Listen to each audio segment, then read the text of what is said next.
Ang nakakapanggigil na fight scene sa chapter na ito na di mo may tatangging sobrang angas na talaga ni Song Soho mga lads, na kahit ang captain ng Ashura Guild ay hindi makapaniwala kung sino at saan galing ang kanyang naging kakampi. Dahil matapos siyang masaksihan ng skill sa pakikipaglaban ng ating bida, nag-summon lang naman ito ng mga Shadow Soldier at nag-bond skill together with Grey, kung saan tinapos sa isang iglap ang napakaraming monster. At makikilala natin ngayon mga lads ang monster boss na sa sobrang lakas ay nagawa nitong ma-one hit ang guild captain ng Scavenger Guild na si Randolph. Kaya huwag na nating patagalin pa. Let's go! And please like and subscribe sa ating YouTube channel mga lads. At sobra talaga akong nagpapasalamat sa inyong lahat dahil naabot na natin ang 100k subscriber. Thank you so much! Nagsimula ang chapter na ito kung saan patuloy ang labanan sa pagitan ng Scavenger Guild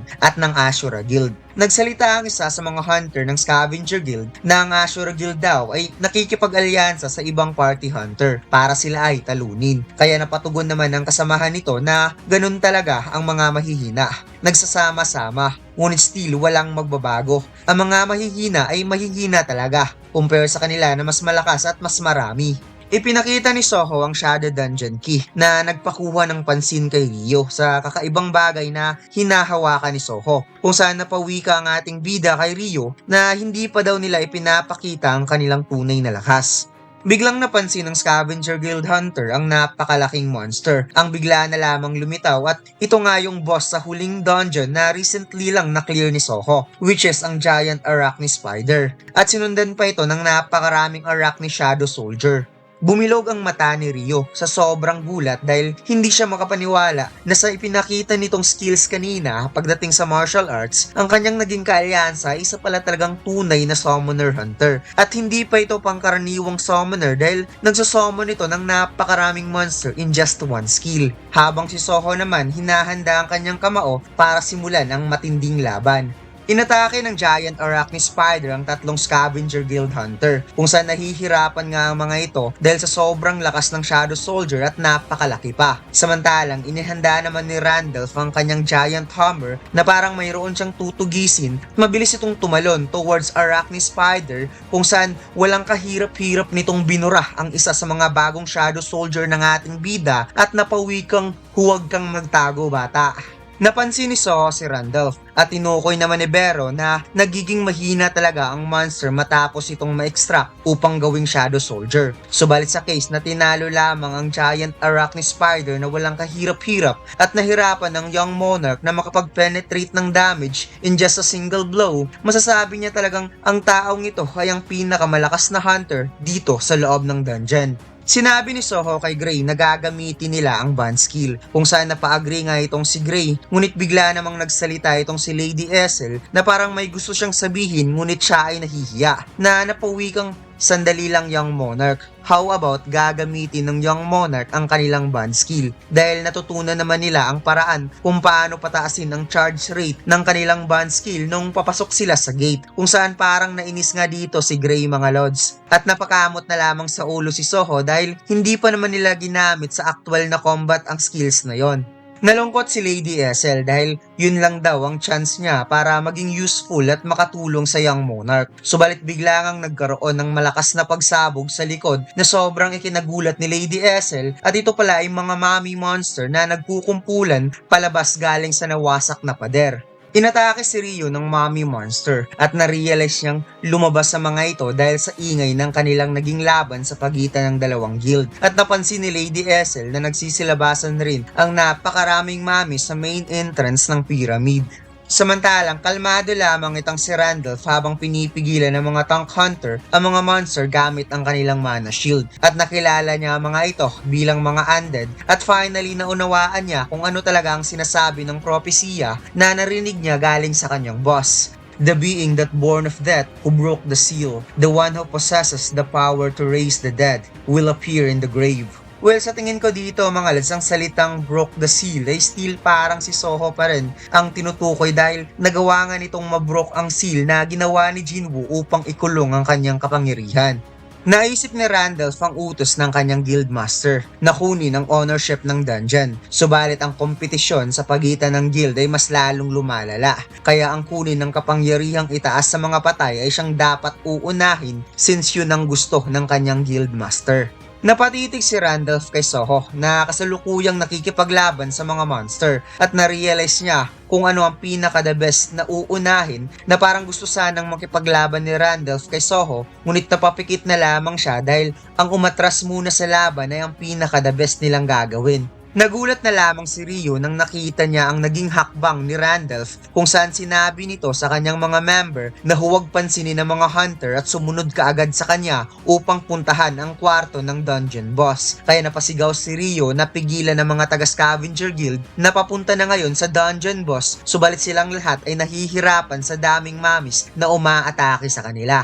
Sinabi ni Rio na mukhang ginamit ng Scavenger Guild ang mga monster para sila ay maging busy at mukhang hindi niya tanggap na ganito na lamang ang mangyayari sa kanila at napatugon naman itong si Soho na at this rate ang reward ay maaaring hindi mapapa sa kanila at mukhang double meaning ang sinabi ni Soho dito mga lads since mayroon din naman siyang sariling reward na nagpapa-excite sa kanya tuwing makokompleto ang kanyang quest. Tinawag ni Soho si Gray at kaagad nitong inactivate ang band skill kung saan in-stretch ng ating bida ang kanyang braso sa harap ng napakalaking monster at bigla na lamang itong nagdash upang putulin ang braso ng monster at diretsong inatake ang mga mamis na nasa likod nito na makikitang parang dinaanan lamang ng kidlat at isa-isang nahati ang katawan in just a single move. Sabay bumagsak ang lahat ng monster sa likod ni Soho sa sobrang bilis ng ating bida na parang ramdam niya ngayon ang naiiba niyang lakas since matagal niya nang hindi nagamit ang band skill together with Gray habang si Rio ay napadilat na lamang ang mga mata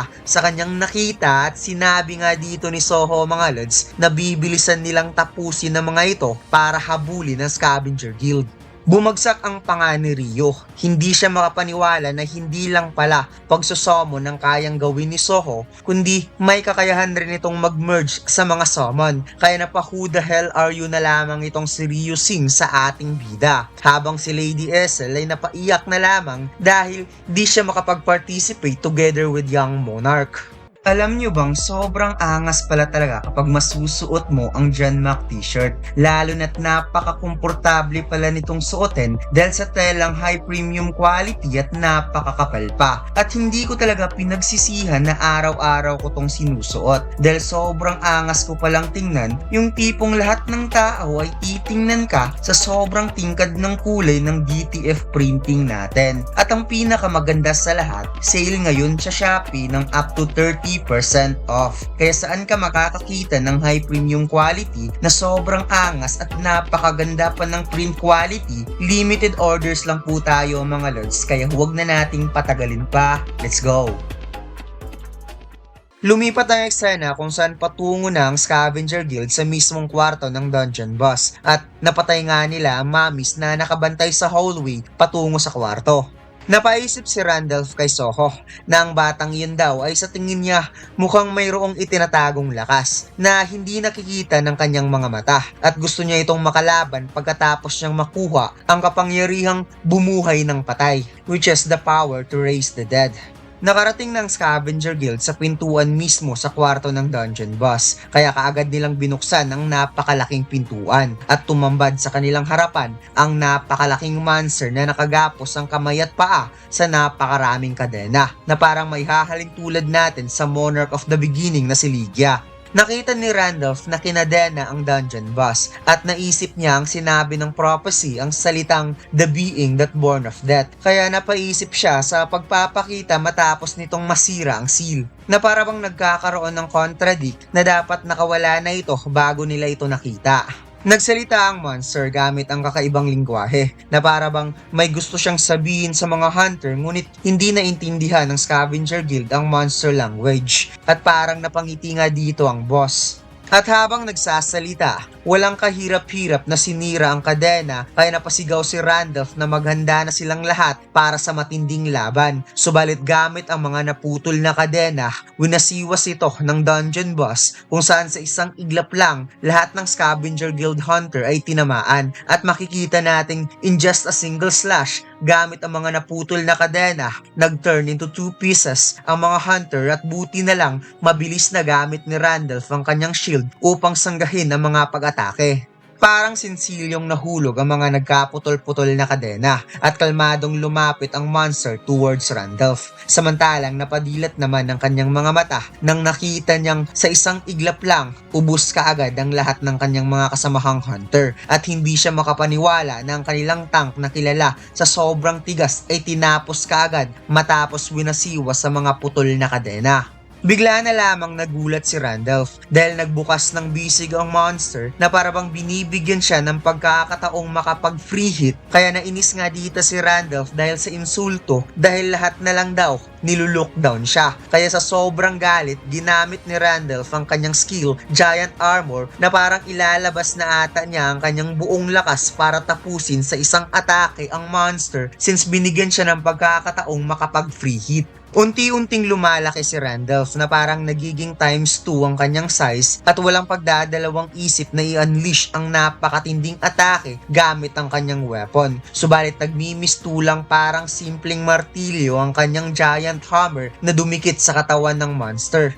Nagulat si Randolph dahil ang inipon niyang lakas upang magpakawala ng matinding atake ay wala man lang epekto at hindi man lang ito umiwas. Kaya parang nagkaroon ng realization si Randolph na nasa ibang level talaga ang monster na ito at napawikang, "I'm sorry master, dapat sigurong hinintay na kita."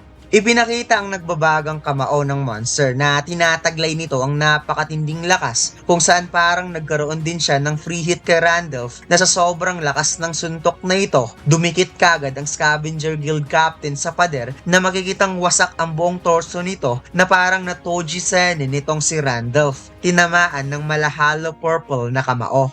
Napakamot sa ulo ang monster dahil parang nasobraan niya ata ang pagsuntok at kung iisipin, yun ang taong unang nakakakita sa kanya. Gusto pa naman sana niyang paglaruan yun kahit ilang minuto man lang, ngunit ayos lang dahil nararamdaman niyang mayroon pa namang living being na natitira at napauwi kang, "Let's have some fun, humans." At dito lang nagtatapos ang ating kwento mga lods. Huwag mo sanang kalimutang mag-like, comment at mag-subscribe sa ating YouTube channel at mag-follow sa ating Facebook page. Salamat!